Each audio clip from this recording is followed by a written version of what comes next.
దేవునామానికి మహిమ కలుగునుగాక. పరిశుద్ధుడైన దేవాది దేవుని యొక్క కృపా సమాధానములు సమృద్ధివంతముగా మీ అందరికీ అనుగ్రహింపబడునుగాక. ఈ యొక్క ప్రత్యేకమైన దినం దేవుని యొక్క మాటలు వినటానికి దేవుడు మరి యొక్క మంచి అవకాశాన్ని మనకు అనుగ్రహించాడు కనుక ప్రభువుకు స్తోత్రాలు మనము చెల్లించాలి. హల్లెలూయా, దేవునికి మహిమ. ఈ యొక్క ప్రత్యేకమైన సమయంలో మరి విశ్వవాణి కార్యక్రమాలు మీరు వీక్షిస్తూ ఆశీర్వదించబడుతూ మీరిస్తున్న ప్రోత్సాహం, ప్రార్థన, ఆర్థిక సహాయం మమ్మల్ని ఎంతో బలపరుస్తూ ఉంది. అందును బట్టి దేవునికి నేను స్తోత్రాలు చెల్లిస్తూ ఉన్నాను. దేవుని యొక్క పరిచర్య కొరకై మీరు ప్రార్థిస్తున్న ప్రార్థనయే గ్రామాల్లో, మారుమూల పల్లెల్లో సువార్త పరిచర్య ఎంతగానో ప్రోత్సహిస్తూ ఉంది. అందును బట్టి దేవుని నేను స్తుతిస్తూ ఉన్నాను. ఈ యొక్క ప్రత్యేకమైన సమయంలో ఒక లేఖన భాగాన్ని మనం చదువుకుందాం. లూకా సువార్త 18వ అధ్యాయము 35 నుంచి 43 వచనాలు కలిగిన లేఖన భాగాల్లో నుండి మనము ధ్యానం చేయబోతూ ఉన్నాం. లేఖన భాగాన్ని చదువుదామా? ఆయన యెరికో పట్టణమునకు సమీపించినప్పుడు ఒక గుడ్డివాడు త్రోవ పక్కన కూర్చుండి భిక్షమడుగు కొనుచుండెను.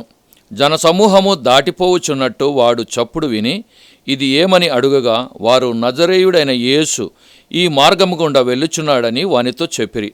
అప్పుడు వాడు, యేసు, దావీదు కుమారుడా, నన్ను కరుణించుమని కేకలు వేయగా ఊరకుండుమని ముందర నడుచుచుండిన వారు వానిని గద్దించిరి గాని వాడు మరీ ఎక్కువగా, దావీదు కుమారుడా, నన్ను కరుణించుమని కేకలు వేసెను. అంతటా యేసు నిలిచి వానిని తన యొద్దకు తీసుకొని రమ్మనెను.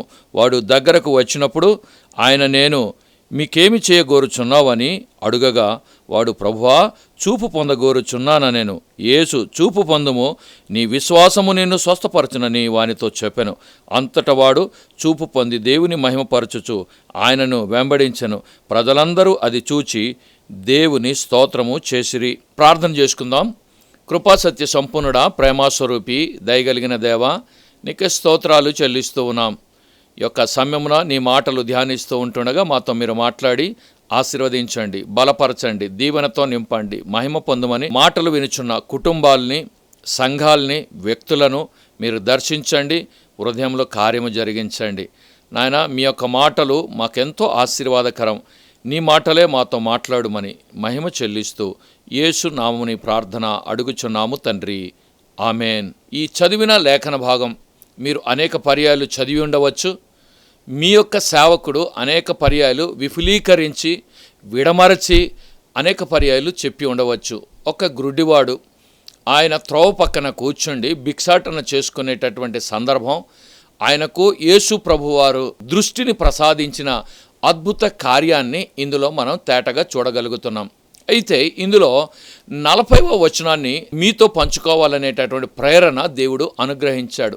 ఈ 40వ వచనాన్ని మనం చదువుతూ ఉంటే, అంతటా యేసు నిలిచి వానిని తన యొద్దకు తీసుకురమ్మని చెప్పెను అనే మాటను ఇందులో మనం చూస్తూ ఉన్నాం. సృష్టికర్త అయిన దేవుడు, ఆదియును అంతమునైన దేవుడు, అంతేకాకుండా సమస్తమును తన నోటి మాట చేత కలగజేసిన మహోన్నతుడైన, మహత్యము గల మహాదేవుడైన ఆ గొప్ప తండ్రి సర్వ మానవాళిని రక్షించి పరలోకానికి చేర్చాలి అనేటటువంటి ఒక మంచి ఉద్దేశముతో భూలోకానికి వచ్చిన దేవుడు యెరికో పట్టణములో దారి గుండా ఆయన నడుచుకుంటూ వెళుతూ ఉన్నాడు. త్రోవ పక్కన ఒక గుడ్డివాడు ఆయన భిక్షాటన చేస్తూ ఉన్నాడు. ఆయన ఒక సామాన్యమైన నిస్సహాయుడుగా, నిరాశ్రయుడుగా తన దైనందిన జీవితము ఆ దారిగుండా వెళ్ళేవారిని భిక్షం అడుగుతూ వారిచ్చినటువంటి ఆ చిల్లరతో, వారిచ్చినటువంటి ఆ రొట్టె ముక్కలతో తన జీవితాన్ని గడుపుకునేటటువంటి అలవాటు కలిగినటువంటి వ్యక్తి. అయితే ఆయనకు చూపు మాత్రము లేదు, కానీ చెవి వినికిడి ఆయనకు ఉన్నది. కనుకనే ఆ దారిగుండా నడిచి వెళుతున్నప్పుడు ఆయన శబ్దాన్ని విని యేసు ప్రభువు అని తెలిసిన వెంటనే ఆయన, దావీదు కుమారుడా, నన్ను కరుణించి నా చూపును బాగు చెయ్యు అనేటటువంటి ఆలోచన కలిగి ఆయన అడుగుతూ ఉన్నాడు. ప్రియమైన దేవుని బిడ్డలారా, ఇందులో మీరు ఒక విషయాన్ని గమనించండి. ఆయన సమాజంలో పేరు ప్రఖ్యాతులు లేనటువంటి వ్యక్తి. వాస్తవానికి ఒక సామాన్య మానవుని కంటే ఇంకా తుచ్చమైన స్థితి. భిక్షాటన చేస్తున్నాడు, అంధుడుగా ఉన్నాడు, ఎవరి మీదో ఆధారపడి బ్రతికేటటువంటి వ్యక్తి. కానీ ఇందులో దావీదు కుమారుడా, నన్ను కరుణించుము అనగానే అంత మహోన్నతుడైన గొప్ప దేవుడు ఆయన కోసము నిలిచిపోయాడు. దాటిపోనటువంటి దేవుడుగా ఇందులో మనం చూడగలుగుతూ ఉన్నాం. ప్రియమైన దేవుని బిడ్డలారా, ఈ యొక్క శ్రేష్టమైన సమయంలో మన దేవుడు మనలను మనం మొరపెట్టినప్పుడు, ప్రార్థన చేసినప్పుడు, కన్నీరు కార్చినప్పుడు, ఆక్రందనతో చేతులు జోడించి మొరపెట్టినప్పుడు, కొంతమంది ఊరకుండమని చెప్పినా మనం మరి బిగ్గరగా ఆయన దగ్గర కన్నీరు కార్చినప్పుడు ఆయన మనలను దాటిపోకుండా నిలిచిపోయి అద్భుత కార్యము చేసి మనము ఏ అక్కర అయితే తన దగ్గర అడుగుతున్నామో ఆ అక్కరను తీర్చేటటువంటి దేవుడై ఉన్నాడు. మన దేవుడు మనుషుల వలె, లోకస్తుల వలె ఆయన దాటిపోయే దేవుడు కాడు. ఆయన మన కొరకై నిలిచిపోయిన దేవుడుగా ఆయన గురించి మనం చూస్తూ ఉన్నాం. మనము యేసు ప్రభువుని నిలవరించాలంటే మన యొక్క అధికారము, అంతస్తు, బలము, బుద్ధి, ఆలోచన దీనితో ప్రభువుని మనం నిలవరించలేము, నిలబెట్టలేము. కానీ ఎప్పుడైతే మనము పశ్చాత్తాప హృదయముతో దీన మనస్కులై ప్రభువా దావీదు కుమారుడా అంటే ఆయన మన కొరకై నిలిచిపోయే దేవుడై ఉన్నాడు. ఆ దారి గుండా వెళ్ళేటటువంటి వారంతా కూడా యెరికో పట్టణము నుండి యెరూషలేము వరకు పస్కా పండగ సమీపిస్తుంది గనక పండగ ఆచరించడానికి జనసందోహం తండోపతండాలుగా ప్రయాణం చేసి వెళుతున్నారు. అయితే ఆ వెళ్ళే వారి యొక్క దృష్టి ఎలా ఉంది అంటే దేవాలయాన్ని చూడాలి, యాజకుని చేత దీవించబడాలి, తీసుకొచ్చిన అర్పణలు అర్పించాలి అనేటటువంటి ఒక భక్తి, మత విశ్వాసముతో వారు వెళుతున్నారు. కానీ యేసు ప్రభు పరలోకము నుండి భూలోకానికి వచ్చింది మానవులను ప్రేమించి, మానవులను రక్షించి, మానవుల కొరకు వచ్చాడు కనుకనే అంతగా దావీదు కుమారుడా అని కేకలు వేస్తుంటే చాలామంది విని విననట్టుగా ఎవరికో పిలుస్తున్నారన్నట్టుగా వెళ్ళిపోతున్నారు. కానీ యేసు ప్రభు మాత్రము ఆయన నిలబడిపోయాడు. ఆయన నిలుచుని ఆయన అక్కర తీర్చడానికి ఆయన ఇష్టపడ్డాడు. అవును, మన కొరకై ఆయన పరలోకం నుండి భూలోకానికి వచ్చాడు.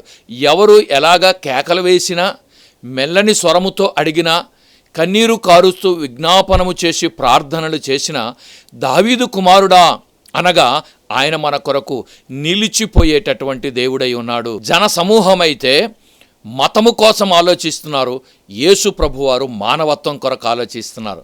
వారైతే దేవాలయము కొరకు ఆలోచిస్తున్నారు, యేసు ప్రభు అయితే దేవాలయము కంటే గొప్పవాడైన ఆ దేవుడు ఆయన మనుషుల గురించి ఆయన ఆలోచన చేస్తూ ఉన్నాడు. కనుకనే మనం ప్రార్థన చేస్తే ఆయన ఆలకించే దేవుడు. చాలామంది ప్రార్థన చేసేటప్పుడు సందేహించి ప్రార్థన చేస్తూ ఉంటారు. కానీ సందేహం లేకుండా విశ్వాసముతో చేసిన ప్రార్థన ఆయన విని నిలబడి మనల్ని ఆశీర్వదించి మన కోరికలను ఆయన సిద్ధింపజేసే దేవుడై ఉన్నాడు అని ఈ యొక్క శ్రేష్టమైన సమయంలో గుర్తు చేస్తూ ఉన్నాను. ఇంకొక విషయాన్ని ఇందులో మనం గమనించినప్పుడు, నిన్ను లోకము దాటి వెళ్ళిపోవచ్చు, మనుష్యులు దాటి వెళ్ళిపోవచ్చు, అవకాశాలు దాటి వెళ్ళిపోవచ్చు, నీ వయస్సు దాటి వెళ్ళిపోవచ్చు. అలాగనే నీకు వాగ్దానము చేసి అవసరానికి సహాయపడతామని చెప్పిన వారు దాటిపోయి వెళ్ళిపోవచ్చు. కానీ యేసు ప్రభువారు మన కొరకు నిలిచిపోయే దేవుడు. ఆయన దాటిపోని దేవుడుగా ఈ యొక్క మాటలో మనం చూడగలుగుతూ ఉన్నాం. చాలా పర్యాయాలు అపవాది మనతో మాట్లాడుతూ ఏమంటాడో తెలుసా? అంత గొప్ప దేవుడు సామాన్యమైన నీ కొరకు ఆయన నిలబడతాడా? ఆయన ఆగుతాడా? నిన్ను ఆశీర్వదిస్తాడా అని అపవాది చెవిలో ఏదో ఒక స్వరముతో మాట్లాడడానికి ప్రయత్నాలు చేస్తాడు. కానీ నిజముగా ఆ అపవాదిని మనము దూరపరిచినప్పుడు దేవుడు తప్పనిసరిగా మనతో మాట్లాడతాడు. అందునిమిత్తమై ఆయన భూలోకానికి వచ్చాడు. వ్యభిచారముతో పట్టబడినటువంటి స్త్రీ కొరకై సముద్ర తీరములో నిలిచిపోయిన దేవుడు, పాపి అయిన జక్కయ్య కొరకు మేడి చెట్టు కింద నిలబడినటువంటి దేవుడు, సమరయ స్త్రీ కొరకు సుకారు బావి దగ్గర నిలిచిన దేవుడు, విధవరాలి కుమారుణ్ణి బ్రతికించడానికి పాడె దగ్గర నిలబడిన దేవుడు, ఆ దేవుడే మనల్ని కూడా దీవించడానికి నిలబడుతూ ఉన్నాడు. ఆయన మొరపెట్టిన వెంటనే ఆగిపోయి ఆశీర్వదించి మనల్ని బలపరచడానికి ఆయన ఇష్టపడుతూ ఉన్నాడు. కనుక ప్రియమైన వారలారా, కల్వరి శిలువలో ఆయన 3 గంటలు మాన కొరకు శిలువ మ్రానుపై నిలిచిపోయినటువంటి దేవుడు. తన రక్తాన్ని చిందించాడు, మనల్ని రక్షించడానికి ఇష్టపడ్డాడు, పరలోక రాజ్య వారసులుగా మమ్మల్ని చేయటానికి ఇష్టపడిన దేవుడు. ఆయన నిలిచిపోయే దేవుడు, దాటిపోని దేవుడు అనే సంగతిని నేను గుర్తు చేస్తూ ఉన్నాను. రెండవదిగా పరిశుద్ధ బైబిల్ గ్రంథములో ఆది కాండము 18వ అధ్యాయము 3వ వచనాన్ని మనం గమనించినప్పుడు, ప్రభువా నీ కటాక్షము నా మీద నున్న ఎడల ఇప్పుడు నీ దాసుని దాటిపోవద్దు. ఇక్కడ అబ్రహాము చేసినటువంటి ప్రార్థన మీరు గమనించండి, చాలా చక్కగా ఇందులో ఒక మాట రాయబడింది. ఎండవేళ సింధూర వనము కింద అబ్రహాము సేదదీరి కూర్చొని ఉన్నాడు. ఈ ముగ్గురు మనుషులు కూడా ఆ ఎండవేళ అబ్రహాము యొక్క సింధూర వనమును దాటుకుంటూ వారు వెళుతూ ఉన్నారు. అబ్రహాము వారిని చూచి, వీరు సాధారణమైన వ్యక్తులు కారు, అది దేవాది దేవుడే స్వయాన దిగి వచ్చాడని ఆయన గుర్తించి వెళ్ళిపోతుండేటటువంటి ఆ వ్యక్తులను పిలిచి ఆతిథ్యం ఇవ్వడానికి ఇష్టపడ్డాడు. ఇక్కడ మీరు చాలా స్పష్టంగా ఒక విషయాన్ని గమనించినప్పుడు, ఆయన అయ్యా ప్రభువా నీ కటాక్షము నా మీద ఉన్నాడలా నీ దాసుని ఇప్పుడు మీరు దాటిపోవద్దు అని చెప్పి కూర్చోబెట్టి ఆయన సేదదీరటానికి అవకాశాన్ని ఇచ్చి తన భార్య అయిన సారాయిని పిలిచి 3 మానికల పిండిని మెత్తని పిండితో రొట్టె చేయటానికి ఆయన అప్పగించాడు. అంతేకాకుండా ఆ యొక్క మందలలో నుండి శ్రేష్టమైన దూడను తీసుకొని పనివారికి మాంసాన్ని సిద్ధపరచడానికి ఆయన అవకాశం ఇచ్చాడు. ఇచ్చిన తర్వాత ఇక్కడ ఒక విషయాన్ని గమనించండి, వెన్న పాలు కూడా సిద్ధము చేయించాడు పనివారి చేత. చేయించి వారు సిద్ధపరిచి వచ్చేలోపు దేవాది దేవుని యొక్క కాళ్ళ దగ్గర కూర్చొని, నీవు నన్ను వాగ్దానము చేశావు, సంతానం ఇస్తానని చెప్పావు, కానీ సంతానము ఇంతవరకు నాకు ఇవ్వలేదు. నేను వృద్ధాప్యానికి వచ్చేసాను, నా భార్య శరీరము ఉడికిపోయింది. కనుక దేవుని దగ్గర ఆయన మొరపెట్టి అడగడము మొదలుపెట్టాడు.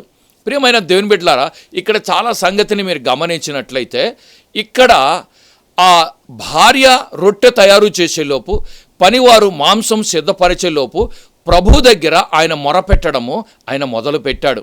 ఒకవేళ నేను అనుకుంటాను, ఆయన అన్నటువంటి మాటను ఆలోచిస్తే, నాకు వృద్ధాప్యం వచ్చింది, సంతానము లేదు గనక నా ఆస్తికి వారసులు ఎవరవుతారు అని నా అన్న కుమారుడైనటువంటి లోతు మీద ఆధారపెట్టుకుంటే ఆ పశువుల కాపరులతో ఆయన జగడమాడి వెళ్ళిపోయాడు.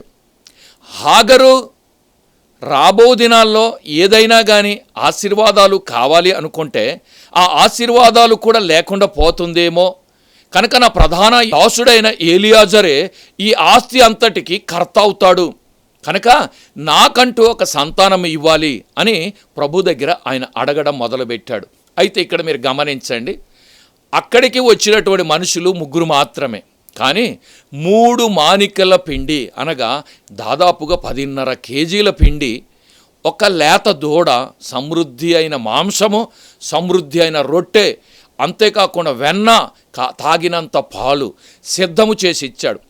దేవుని పని కొరకై ఒక విషయాన్ని గమనించండి, మనము ఎంత గొప్పగా ప్రభు కొరకు చేస్తామో ప్రభు మన కొరకు అంత గొప్ప కార్యాలు చేస్తాడు. తనకు సంతానము కావాలని ఆయన ఏ రీతిగా దేవుణ్ణి తృప్తిపరచాలో, సంతోషపరచాలో, కడుపు నింపాలో అంతగా ఆతిథ్యాన్ని ఇవ్వడానికి ఆయన ఇష్టపడ్డాడు.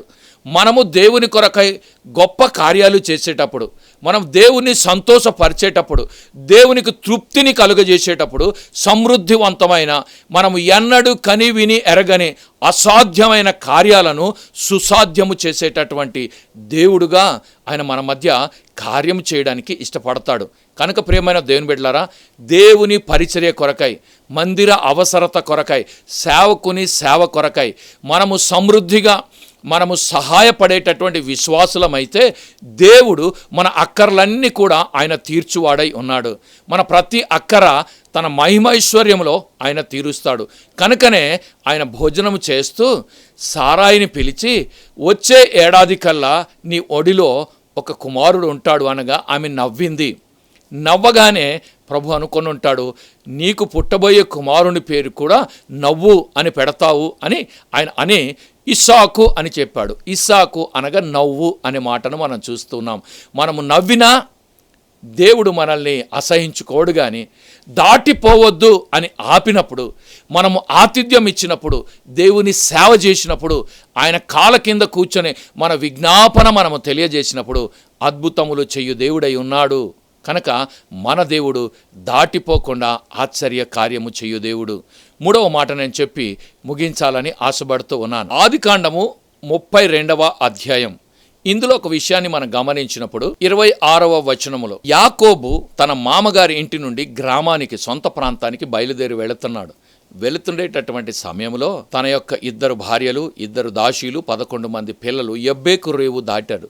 ఆయన ఒంటరిగా మిగిలిపోయాడు. ఒంటరిగా నిలిచిపోయి దేవునితో పెనుగులాడినప్పుడు తుంటి నరము తెగిన తర్వాత ఆయన నడక మారింది, బ్రతుకు మారింది, పరిస్థితులు మారింది, కాలం మారింది. టోటల్గా ఆయన ఇశ్రాయేలుగా ఆయన మార్చబడ్డాడు. నిలిచిపోయిన దేవుడు ఆశీర్వాదములను అనుగ్రహించు దేవుడై ఉన్నాడు. కనుక ఇందులో మనం గమనించినప్పుడు గురుడ్డివాడి దగ్గర దాటిపోకుండా నిలిచి తనకు స్వస్థతనిచ్చాడు. అబ్రాహాము దగ్గర దాటిపోకుండా నిలిచిపోయి అబ్రాహాముకు సంతానం ఇచ్చాడు. అలాగే యాకోబు జీవితాన్ని మనం గమనించినప్పుడు దేవాది దేవుడు దాటిపోకుండా తన బ్రతుకును మార్చాడు. మనము దేవుని దగ్గర మొరపెట్టినప్పుడు, కన్నీరు కార్చినప్పుడు మన దేవుడు దాటిపోకుండా ఆశీర్వాదములను అనుగ్రహించువాడై ఉన్నాడు. ప్రియమైన వారలారా, ఈ యొక్క శ్రేష్టమైన సమయాన దేవుని మాటలు వినుచున్న మన ప్రతి ఒక్కరము, దేవా నీవు దాటిపోని దేవుడవు, మా కొరకు నిలిచిపోయే దేవుడవని మనం కన్నీళ్లతో మొరపెట్టి ప్రార్థన చేసినప్పుడు ఆయన మనకు ఎలాంటి అవసరమో, ఎలాంటి అక్కరో ఎరిగి మనకు సహాయం చేసే దేవుడు. కనుక మన పరిచర్యల కొరకై, సేవకుల కొరకై, దేశం కొరకై, ప్రాంతాల కొరకై, మన తెలుగు ప్రజల కొరకై మనమేం చేయాలి? దేవా, మా రాష్ట్రాన్ని ఒక్కసారి జ్ఞాపకం చేసుకో, మా ప్రజలను ఒక్కసారి జ్ఞాపకం చేసుకో, మా తెగలను ఒక్కసారి జ్ఞాపకం చేసుకో, మా కుటుంబ సమస్యలను ఒక్కసారి జ్ఞాపకం చేసుకో, ఒక్కసారి నా అక్కర ఏంటో మీరు ఎరిగి ఆశీర్వదించి వెళ్ళు ప్రభువా అని మనం మొరపెడితే దావీదు కుమారుడైన యేసు దాటిపోకుండా ఆశీర్వదిస్తాడు. కనుక ప్రార్థన చేసే సమయం ప్రభు దగ్గర ప్రార్థిద్దాం, ఆశీర్వాదాల్ని పొందుకుందాం. ప్రార్థన చేద్దామా? ప్రేమస్వరూపి, దయగలిగిన దేవా, కనికర సంపన్నుడా, నీకు వందనాలు.